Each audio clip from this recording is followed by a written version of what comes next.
The woman sitting across from Oprah Winfrey held her hands with deliberate stillness, fingers interlocked to mask the subtle tremor that had ended the career she had built over 3 decades.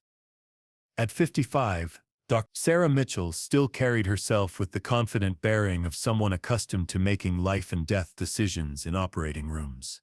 But there was something different about her today, a careful control in her movements, a hyper-awareness of her own body that spoke of someone learning to navigate the world with hands that could no longer be trusted with the precision that had once defined her identity. She wore a tailored navy blazer over a crisp white blouse, the professional uniform that had been her armor through countless medical conferences, hospital board meetings, and consultations with families whose loved ones' lives hung in the balance. Her dark hair was pulled back in the same neat chignon she had maintained throughout her surgical career, and her eyes, behind wire-rimmed glasses, still held the sharp intelligence that had made her one of the most respected cardiac surgeons on the East Coast. But today, in the warm embrace of Harpo Studios, surrounded by the familiar burgundy and cream that had welcomed millions of stories over the decades, Dr. Mitchell was struggling with the most difficult diagnosis of her career, her own.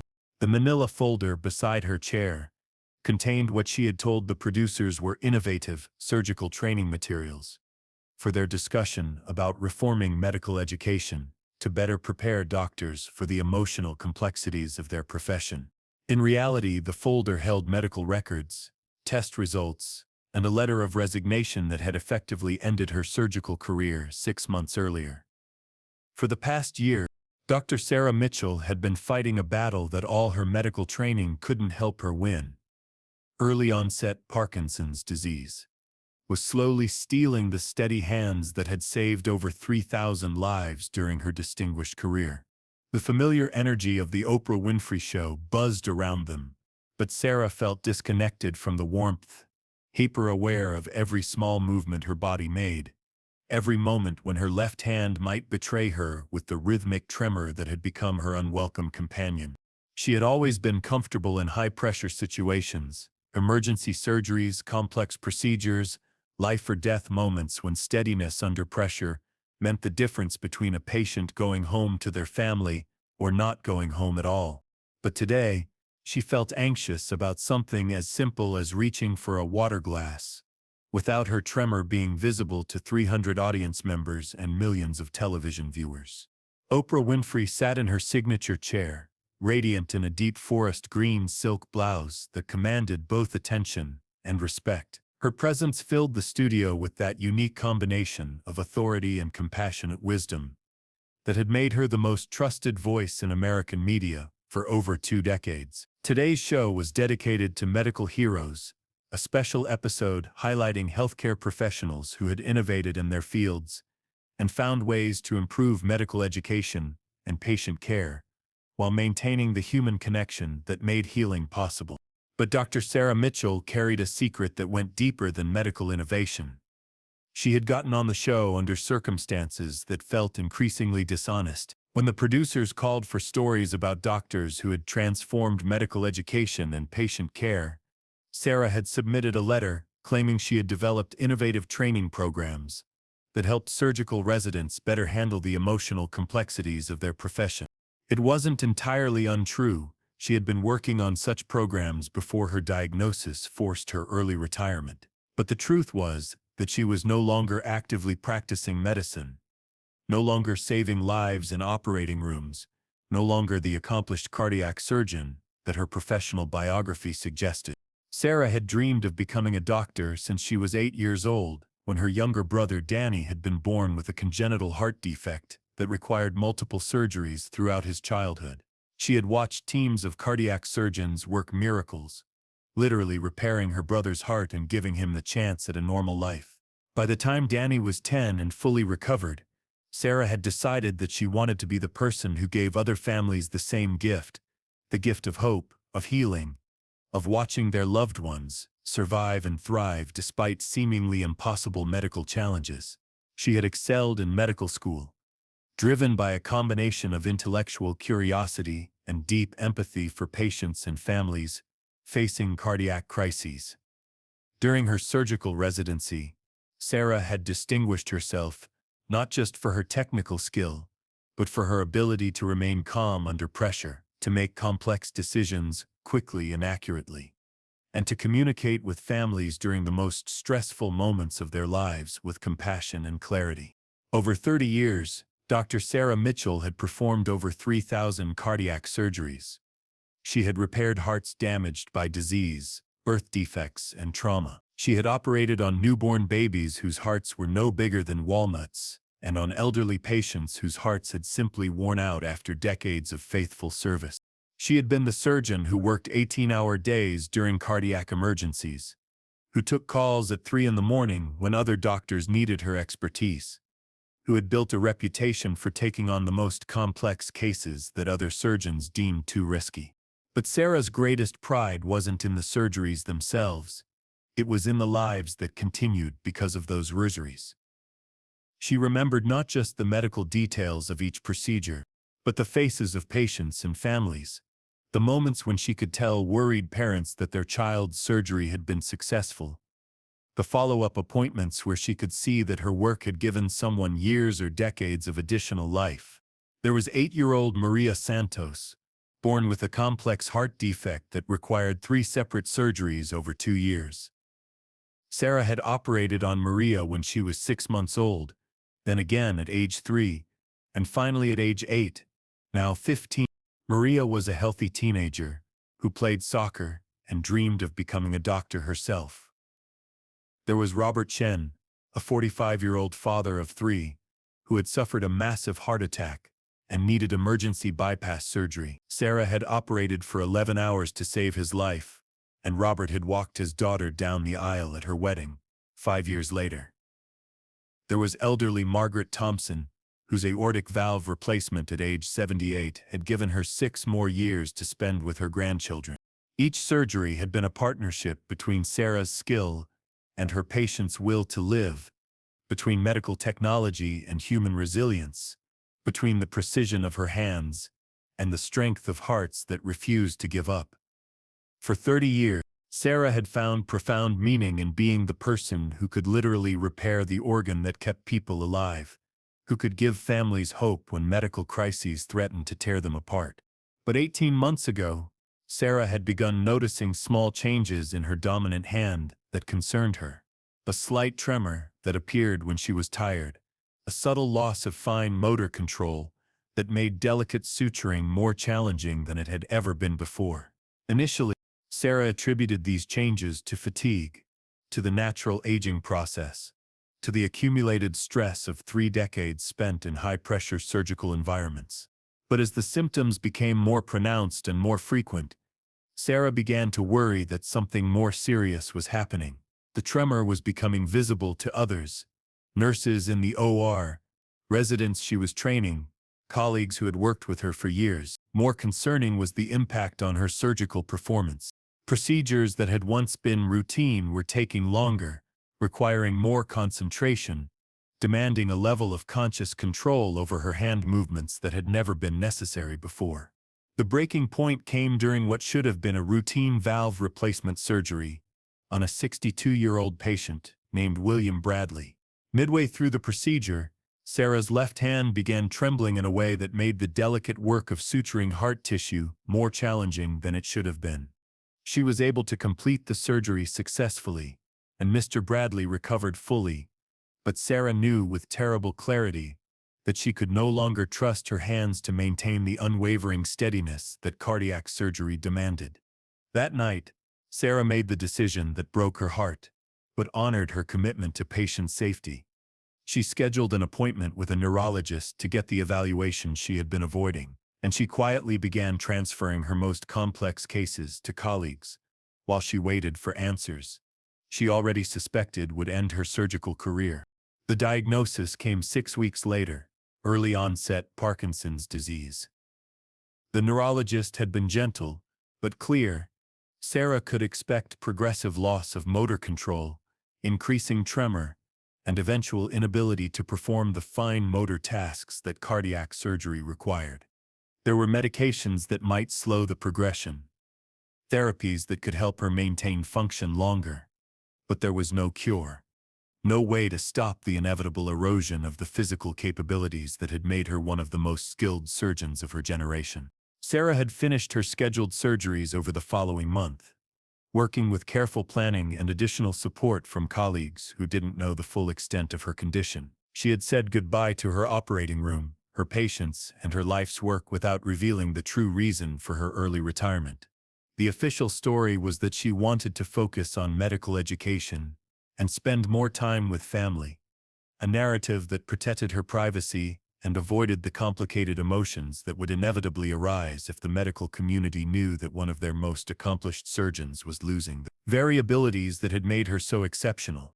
That's what had brought her to Oprah's show today. The letter she had written to the producers had been an attempt to maintain the illusion that she was still actively contributing to medicine, that her early retirement was a choice rather than a necessity imposed by progressive neurological disease.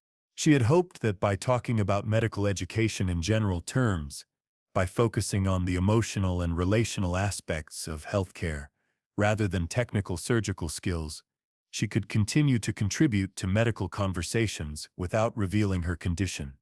The show's opening segments had featured inspiring healthcare professionals, an emergency room doctor who had revolutionized trauma care protocols, a pediatric nurse who had developed innovative comfort care techniques for children facing serious illnesses, and a retired surgeon who had founded a nonprofit providing free cardiac care to underserved populations. Each story was uplifting, each guest embodying the dedication and innovation that made for compelling television. But when Oprah introduced Sarah, something in her expression suggested she sensed this conversation might be different. "Ladies and gentlemen," Oprah announced, "I want you to meet Dr. Sarah Mitchell." For 30 years, Sarah has been one of the country's most respected cardiac surgeons, saving thousands of lives and training the next generation of heart specialists. Today, she's here to share her insights about preparing doctors not just for the technical aspects of medicine, but for the emotional complexities of healing. Sarah stood carefully, her movement betraying none of the anxiety that was making her heart race. Ironic, in that she had spent her career repairing other people's hearts while hers pounded with stress about hiding her condition. As she walked to the interview area, she felt the weight of 300 pairs of eyes on her, and worried that they might notice the slight stiffness in her gait, the way she kept her left hand carefully controlled to prevent visible tremor. As they settled into their chairs, Oprah noticed the manila folder Sarah clutched like a lifeline, and the way her hands remained carefully interlocked even when gesturing wasn't required. "Sarah," Oprah began warmly, 30 years of cardiac surgery. That's an incredible commitment to saving lives. Tell us what drew you to such a demanding specialty, and what has kept you passionate about it for so long. Sarah had rehearsed answers to questions like this, but sitting across from Oprah Winfrey, under the bright studio lights that somehow made everything feel both more real and more exposed, she found herself struggling to maintain the professional composure that had carried her through decades of high-stakes medical situations. "Well, Oprah," she began, her voice carrying the calm authority that had reassured thousands of patients and families over the years, "I was drawn to cardiac surgery because the heart is such a fundamental organ, not just physically, but emotionally and symbolically. When someone's heart is failing, their entire life hangs in the balance, and their family's world is turned upside down." She paused, her hands moving slightly in the controlled gestures of someone accustomed to explaining complex medical procedures to worried families. "There's something profound about being able to literally repair the organ that keeps someone alive, about giving families hope when they're facing the possibility of losing someone they love. For 30 years, I've been privileged to be part of those moments when medical intervention can change the trajectory of entire families' lives." The audience murmured appreciatively, recognizing the gravity and importance of the work she was describing. "But Sarah," Oprah pressed gently, "cardiac surgery is incredibly demanding, both technically and emotionally. How did you handle the pressure of knowing that people's lives depended on the steadiness of your hands, the accuracy of your decisions?" The question hit Sarah like a physical blow, directly addressing the very capabilities she could no longer trust. Her carefully maintained composure flickered, and for a moment her left hand trembled visibly before she caught herself and clasped both hands together more tightly. The technical demands were always secondary to the human connection, she said, deflecting from the specific mention of steady hands. Yes, cardiac surgery requires precision and skill, but what really mattered was understanding that behind every procedure was a person with hopes and fears, a family counting on me to bring their loved ones safely through surgery. Oprah sensed the deflection and the subtle distress in Sarah's response. But surely the technical skill was crucial? The ability to work with such precision on such a delicate organ. Sarah was quiet for a moment, and Oprah could see her struggling with how much truth to reveal. Yes, she said finally, her voice softer than before. The precision was everything. A cardiac surgeon's hands have to be completely steady, completely reliable. There's no room for error when you're working on someone's heart. She looked down at her hands, still clasped tightly together, and Oprah noticed the way she seemed to be fighting to keep them still. Sarah, Oprah said very gently, is there something you need to tell us about those hands? The question hung in the air like a challenge. Sarah looked at Oprah for a long moment, and everyone watching could see her making a choice between the performance she had planned and the truth she had been avoiding. She began, then stopped. Oprah, I came here today under false pretenses. I told your producers I wanted to talk about medical education reform, but that's not really why I'm here. The studio fell into the kind of focused silence that comes when people recognize they're witnessing something unscripted, something real breaking through carefully constructed narratives. What is the real reason? Oprah asked softly. Sarah unclasped her hands and placed them flat on her lap, where everyone could see the subtle but unmistakable tremor in her left hand. I'm here because 18 months ago I was diagnosed with early-onset Parkinson's disease, she said, her voice steady despite the magnitude of what she was revealing. And 6 months ago, I performed my last surgery because I can no longer trust my hands to maintain the steadiness that cardiac surgery requires.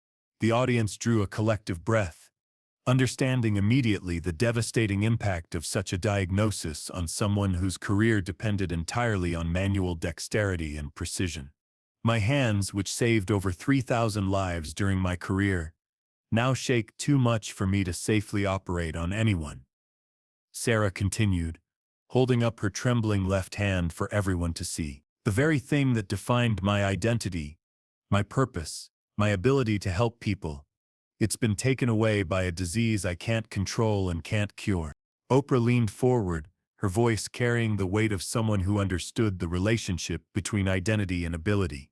Sarah, how do you cope with losing not just your career, but what sounds like your entire sense of purpose? Sarah's eyes filled with tears, and for the first time since her diagnosis, she allowed herself to voice the grief she had been carrying alone. I don't know if I am coping, she admitted. For 30 years, I woke up every day knowing that my skills, my hands, my knowledge could mean the difference between life and death for someone. I knew that families would drive hundreds of miles to bring their loved ones to me because they trusted me to save them. She gestured to her trembling hands. Now I wake up every day and these hands that used to heal people can barely hold a coffee cup steady. I feel like I've lost everything that made me who I was, my career, my identity, my ability to make a meaningful difference in the world. The silence in the studio was profound, filled with the recognition of someone confronting the loss of everything that had given their life structure and meaning. Sarah, Oprah said gently, do you think the lives you saved disappear because you can no longer perform surgery? Sarah looked at her with surprise, as if the question had never occurred to her. No, of course not. The surgeries I performed, the lives I saved, that work is done. It can't be undone. Then maybe, Oprah suggested, your identity as a healer isn't lost. Maybe it's just evolving into something different. That's when something unexpected happened. From the audience, a voice called out, Dr. Mitchell. Everyone turned to see a young woman standing in the 5th row, tears streaming down her face. Dr. Mitchell, it's Maria Santos. You operated on my heart when I was 6 months old, again when I was 3, and one more time when I was 8. Sarah squinted at the young woman, trying to place her among the thousands of patients she had treated over the years. Maria, she said slowly, recognition dawning on her face. Maria Santos, you had hypoplastic left heart syndrome. 3 surgeries over 7 years. That's right, Maria said, walking down the aisle toward the stage.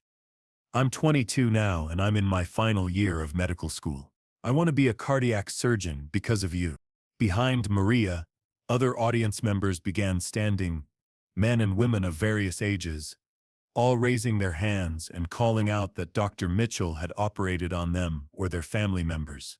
One by one, former patients and family members made their way toward the stage, each eager to share how Sarah's surgical skill had changed their lives. Robert Chen, now 53 and the picture of health, was the first to reach the stage.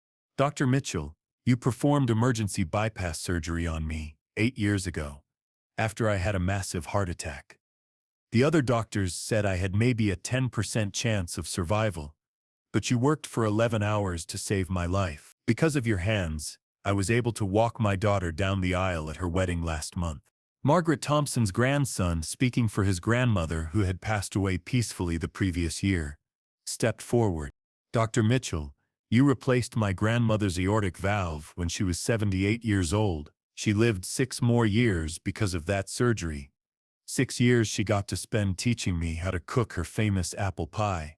6 years she got to see her great-grandchildren born and take their first steps. William Bradley, the patient from Sarah's final surgery, appeared next. Dr. Mitchell, you performed valve replacement surgery on me 6 months ago. I didn't know it was your last surgery until today, but I want you to know that I'm completely recovered. My wife and I just celebrated our 40th wedding anniversary last week, and we're planning to travel to Ireland next spring. Things we thought might never happen before you fixed my heart. One by one, patients and family members shared stories of lives saved, families kept together, futures made possible because of Sarah's surgical skill and dedication. Sarah sat in stunned silence, listening to story after story of impact she had made but had somehow lost sight of in her grief over her ending career. All of these people, she said wonderingly, all these lives, are living because of your hands, Maria Santos said, speaking for the group that had surrounded Sarah on the stage. Dr. Mitchell, your hands may shake now, but they were perfectly steady when we needed them. The lives you saved don't become unsaved because you can't operate anymore. Robert Chen nodded in agreement. Dr. Mitchell, you gave me 15 extra years with my family. Maybe 20 or 30 more, if I'm lucky. That gift doesn't disappear, because Parkinson's has changed what your hands can do now. Margaret Thompson's grandson added, my grandmother got to meet her great-grandchildren because of your surgical skill. That joy, that love, that time, it's permanent. It exists because of you, regardless of what happens to your hands going forward. Oprah was openly crying now, understanding that she was witnessing something profound. The demonstration that medical impact transcends current ability, that healing creates ripple effects that continue long after the healer can no longer practice. Sarah, Oprah said, do you see what these people are telling you? They're saying that your worth as a doctor, as a healer, as a person, isn't measured by what you can do today. It's measured by the lives you've touched, the healing you've provided, the hope you've given to families facing impossible situations. Sarah looked around at the faces surrounding her patients, whose hearts she had repaired, family members whose loved ones had survived because of her skill, people whose lives had been fundamentally changed by her steady hands during the years when those hands could be trusted completely. But if I can't operate anymore, she said, how can I continue to be a healer? Maria Santos knelt beside her chair and took her trembling hands gently. Dr. Mitchell, you don't need to hold a scalpel to be a healer. You have 30 years of knowledge and experience. You understand the fears and hopes of cardiac patients better than almost anyone. You could teach, you could counsel families, you could help other doctors understand, not just the technical aspects of surgery but the human aspects of healing. Robert Chan added, "Dr. Mitchell, when I was lying in that hospital bed after my heart attack, the thing that gave me hope wasn't just your surgical skill. It was the way you looked at me and my wife and promised us that you would do everything possible to save my life. That kind of compassion, that ability to give hope in desperate situations, that doesn't require steady hands." Oprah turned to address the cameras directly, her voice carrying the authority that had made her one of the most influential voices in American media. "Ladies and gentlemen, what we're seeing here is the true measure of a healer's impact. It's not in current ability or active practice. It's in the lives that were saved, the families that were kept together, the hope that was provided during the darkest moments." She turned back to Sarah, who was now surrounded by former patients, each one eager to remind her of the surgeon she had been and the lasting impact she had made.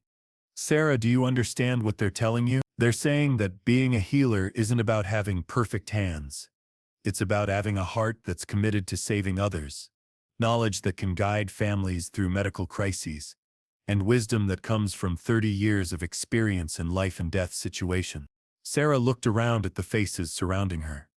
People who were alive and healthy because her hands had been steady when steadiness mattered most.